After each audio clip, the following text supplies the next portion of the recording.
मिफ्ता साहब, आप क्या कहेंगे? और ओवरऑल 2024 से चले 23 में तो आप खुद भी वजीर ख़जाना थे, उस वक्त की सूरत हाल और इस वक्त की सूरत हाल क्या फ़र्क पड़ा है? क्या हम कह सकते हैं कि काफ़ी तब्दीली हुई है, वाकई पाकिस्तान मुस्तहकम हुआ है जो हुकूमत क्लेम कर रही है? आसमा बहन, मैं 22 में वजीर आजम था, सॉरी वजीर खजाना था सितंबर जी। तक। उसके जी बाद बिल्कुल। वजीर आजम साहब ने मुझे हटा दिया था, तो जी। मैं 23 में नहीं था। जो पाकिस्तान जो खुद से क्राइसिस में गया 23 में, मुस्लिम लीग से पहले तो एक 22 में तो हम बचा चुके थे, पीटीआई जो क्राइसिस छोड़ जी। के गया था उसको। फिर 23 से तो हम खुद ही क्राइसिस में गए थे जब हमने आईएमएफ को आंखें दिखाई थी, और फिर उसी को हमने बचाया। और उस वक्त हम समझ रहे थे कि स्टेबिलिटी आ गई, हमको मुस्लिम लीग ने भी कहा स्टेबिलिटी आई, और 3 साल से अब हम स्टेबिलिटी का रोना रो रहे हैं। और स्टेबिलिटी जो हम लेके आए हैं वो लोगों को गरीब करके लाए हैं, लोगों को बेरोजगार करके लाए हैं, इनकम कम करके लाए हैं। यहाँ तक कि खुराक लोगों की जो है वो 2018 में ज्यादा थी और 2024-25 में कम हो गई, ये करके लेकर आए हैं। अब जो गंदम की मैं पहले से बात करूं, वहां से शुरू करता हूं कि लेकिन 2 साल पहले 2024 में ये जब हुकूमत लगाई, तो एक से पहले वादा था कि हम 3900 रुपए में पंजाब में गंदम खरीदेंगे पर मन। वो वादा इन्होंने वफा नहीं किया और उन्होंने कहा हम नहीं खरीदेंगे। तो किसान ने 1800 से लेके 2000 या 2100 रुपए मन बेचा, और हर किसान का नुकसान हुआ है उस साल। उसके अगले साल फिर इन्होंने कोई गंदम खरीदने का इंतजाम नहीं किया, और उसके बाद फिर नुकसान हुआ किसान को। 2000 रुपए मन गंदम बिक रही थी लास्ट ईयर भी, और अब इस साल जो है वो किसान ने गंदम उतनी पैदा ही नहीं की। तो गंदम बिल्कुल। शुरू से ही महंगी रही है, 3200 रुपए मन थी, आज 4800 रुपए मन है। किसान तो खैर 3000, 2800, 3200 में बेच चुका है। जिसने गंदम खरीद ली उसको आज 3800 रुपए, 4800 रुपए मिल रहे हैं। लेकिन गंदम की सीवियर शॉर्टेज है और गंदम खरीदनी पड़ेगी। और ये बात जो शहबाज भाई ने कही है कि 3 मिलियन टन, 30 लाख टन जो है वो गंदम पंजाब को इस वक्त नजर नहीं आ रही कि किधर रखी हुई थी। वो समझ रहे थे कि लोगों ने खरीदी है, उनको उनको भी उसका पता नहीं मिल रहा। 30 लाख टन। तो गंदम तो देखिए। हमने खुद अपनी पॉलिसीज की वजह से, अपनी इनइफेक्टिव पॉलिसीज की वजह से, जिसमें हमने फार्मर्स को पैसे नहीं दिए, हमने पीछे रखा है। जहां तक मईशत का ताल्लुक है तो देखें, इस हुकूमत को अब 4 साल हो गए शहबाज साहब की, और जितना सपोर्ट इनको मिल चुका है एक पेज का, ये तो पाकिस्तान की तारीख में कभी भी नहीं हुआ। मगर जी। एक पैसे का इन्होंने रिफॉर्म नहीं किया, एक पैसे का रिफॉर्म नहीं किया। कोई जो इन्होंने बातें की थी अपने इलेक्शंस के अंदर कि हम हुकूमत की साइज छोटी करेंगे, नहीं की। उन्होंने कहा था हम डिवॉल्व करेंगे कुछ वजारतें, नहीं की। इन्होंने कहा हम पेंशन रिफॉर्म्स करेंगे, नहीं किया। इन्होंने कहा हम टैक्स रेट्स कम करेंगे, नहीं किए। आज भी हम एक्सपोर्टर्स के ऊपर टैक्स लगाते हैं, हम आम लोगों के ऊपर टैक्स लगाते हैं 18%। लेवी जो है हमारी वो 40% से ज्यादा है। इस वक्त बिल्कुल। हम जो पेट्रोल 200 रुपए का कराची पोर्ट पे पहुंचता है, कराची की बंदरगाह पे जो 200 रुपए का पेट्रोल है, वो हम 340 रुपए का बेच रहे हैं। डीजल 370 रुपए का बेच रहे हैं, जिसपे 110 रुपया जो है वो हुकूमत टैक्स और लेवी लेती है। सो द थिंग इज कि हुकूमत ने अपने अखराजात बढ़ाए हैं, इन्फ्लेशन से तेजी से बढ़ाए। ये बातें बड़ी करते हैं कि हमको इदराक है लोगों की मुश्किल का, लेकिन आप इन्फ्लेशन से तेजी से खर्चे बढ़ा रहे हैं, सूबे तो उससे बहुत तेजी से बढ़ा रहे हैं। 2022 में इस हुकूमत के आने से पहले हमने पाकिस्तान में 7,500 अरब रुपया टैक्स जमा किया था। पिछले साल यानी कि अभी जो मादी साल खत्म हुआ है उसमें 14,500 अरब रुपया टैक्स जमा किया, टैक्स और लेवी मिला के 14,500। हमने टैक्स की आमदन की हुकूमत की वो डबल कर दी। मैं नहीं जानता किसी को भी पाकिस्तानी को उसकी आमदन डबल हुई हो, लेकिन हुकूमत की आमदन डबल हुई है। अब हुकूमत की आमदन डबल हो गई तो लोगों के पास से ही पैसा गया है। लेकिन लोगों की आमदन डबल नहीं हुई, जिसका मतलब है लोगों के पास से ज्यादा पैसा चला गया है। और ठीक हुकूमत क्या बात। दे रही है? वो जो पाइपलाइन होती है, जो कि हमसे पैसा जाता है वफाक को, वफाक से पैसा सूबों को जाता है, सूबों के बाद लोकल गवर्नमेंट्स तो कहीं भी नहीं है, किसी भी हुकूमत में नहीं है, किसी भी सूबे में नहीं है। बिल्कुल। बिल्कुल लोकल वो गवर्नमेंट्स के डिवॉल्व बाद जो हुआ ही लोकल नहीं। बिल्कुल।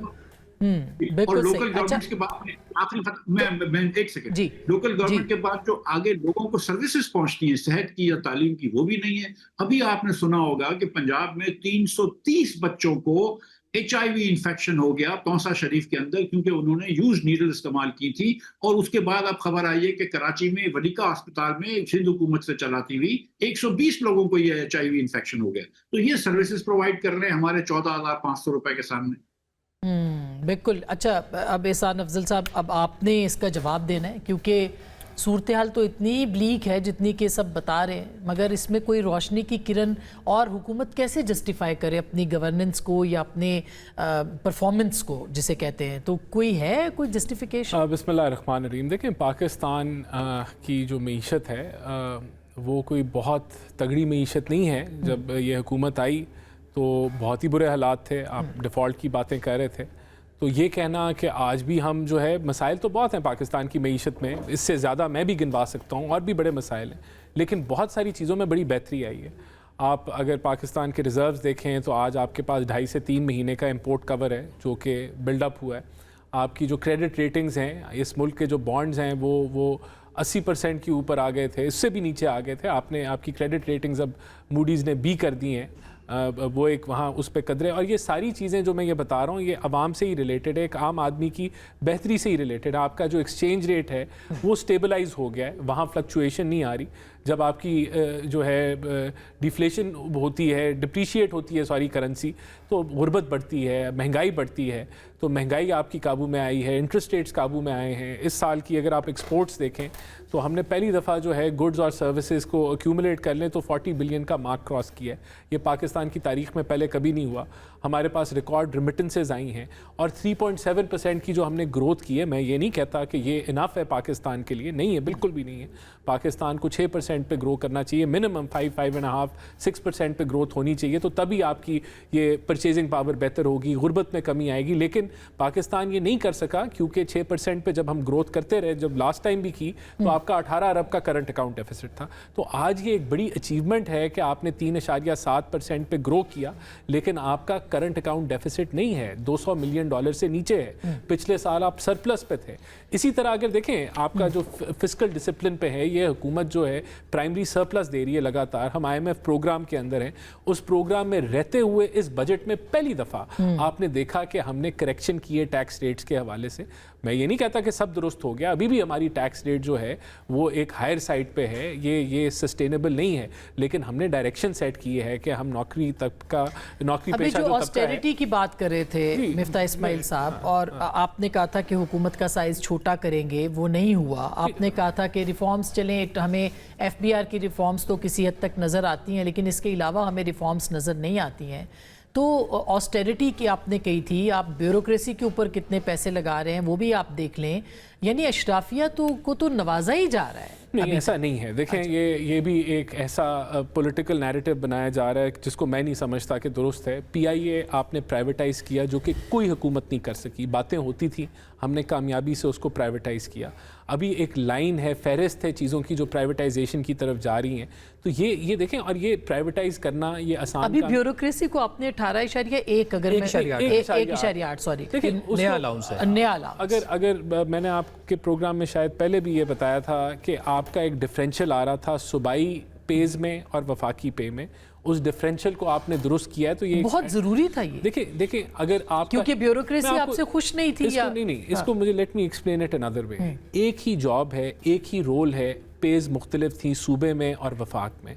उस डिफरेंस को आपने दुरुस्त किया है क्योंकि हमें इशू आ रहा था कि लोगों का इंटरेस्ट नहीं था वफाक में आने का, उस पे डिफरेंशियल की वजह से। ये वो वजह थी। देखिए, जहाँ तक रिफॉर्म्स की बात है, हमने PWD को बंद किया, हमने यूटिलिटी स्टोर को बंद किया, हमने जो नारकोटिक्स को मर्ज किया इंटीरियर के अंदर, और एविएशन को मर्ज किया डिफेंस में। अभी मज़ीद, ये first round of right sizing था, अभी हम मज़ीद उसको करने जा रहे हैं। अभी 2.5 साल हुकूमत के पड़े हैं। देखें, जो बात है, प्रॉब्लम्स हैं। अभी ये जो वीट की आपने बात की, मैं एडमिट करता हूँ कि ये जो ट्रांजिशन था, 2 ही कमोडिटीज़ हैं इस वक्त जो रह गई हैं, फूड कमोडिटीज़ जो रेगुलेटेड हैं। आपका चीनी जो है वो हुकूमत उसको रेगुलेट करती है, और इसी तरह वीट को रेगुलेट करती है। तो ये IMF के प्रोग्राम में हमने इसकी डीरेगुलेशन वीट की शुरू की। वो ट्रांजिशन स्मूथ नहीं थी, उसको हुकूमत रिव्यू कर रही है, और इसको मज़ीद बेहतर करने की ज़रूरत है। मेरी पर्सनल राय यही है कि हुकूमत को टोटली इन दोनों कमोडिटी से बाहर निकल जाना चाहिए। बहरहाल ये ओवरऑल कैबिनेट का और गवर्नमेंट का फैसला है, सूबों के साथ मिलकर कि how we go about it. But यहाँ एक ट्रांजिशन स्मूथ नहीं हुई, यहाँ प्रॉब्लम आए। लेकिन देखिए ओवरऑल, और इसका नुकसान पाकिस्तान के खजाने को हुआ है, ये तो आप देखिए, तस्लीम करेंगे। इसका नुकसान फार्मर को भी हुआ है, और फिर देखें पहले तो बेनिफिट हो रहा था ना एक आम आदमी को कि उसको रोटी सस्ती मिल राना रही थी, साहब, आटा एक सस्ता मिल सियासी रहा था। बात ये कि आप लोग इतनी दफ़ा के हुकूमत में आजमाए हुए तजुर्बाकार, पता नहीं 30 साल हो गए, मुख्तलिफ अदवार में आप लोग हुक्मरानी करते रहे, उसके बावजूद आप कह रहे हैं कि ये ठीक नहीं हो सका, और कितनी आसानी से ये बात हम कह देते हैं। मैं इतनी आसानी से नहीं कह रहा। एक बड़ी रिफॉर्म थी कि आप हुकूमत इसकी रेगुलेशन से डी रेगुलेशन में जा रही थी, ये एक मैसिव स्टेप था। तो ऑब्वियसली उसकी ट्रांजिशन में अगर इश्यूज हैं तो उनको हम ठीक कर लेंगे। लेकिन एक और चीज़ मैं आपको बताना चाहता हूँ, ये इन्वायरमेंट जो है जिसके अंदर ये सारी, मैंने आपको जो भी अचीवमेंट थोड़ी बहुत बताई, जो बेहतरी हमारी आई है, बहुत सारी बेहतरी की ज़रूरत है। किस एनवायरनमेंट में आज आपका अफगानिस्तान का बॉर्डर बंद है नेशनल सिक्योरिटी की वजह से, आप लेकिन इट्स अ मैसिव स्टेप जो एक्सपोर्ट्स को भी हिट करता है, मीशत को भी हिट करता है। आज बलूचिस्तान या KPK के अंदर जो आपके सिक्योरिटी की सिचुएशन है, जो जम्मू कश्मीर में है, इस सारे सिनारियों में फिर आप जंग को डाल दें international, sorry Azad Kashmir, AJK में, आज़ाद जम्मू कश्मीर में है। इसी तरह आप जो है वो अगर इंटरनेशनल वॉर को डाल दें जो US ईरान की है, जो एग्जोजेनस फैक्टर्स हैं, जो ऑयल प्राइसेस हुई हैं, इस सारे सिनारियों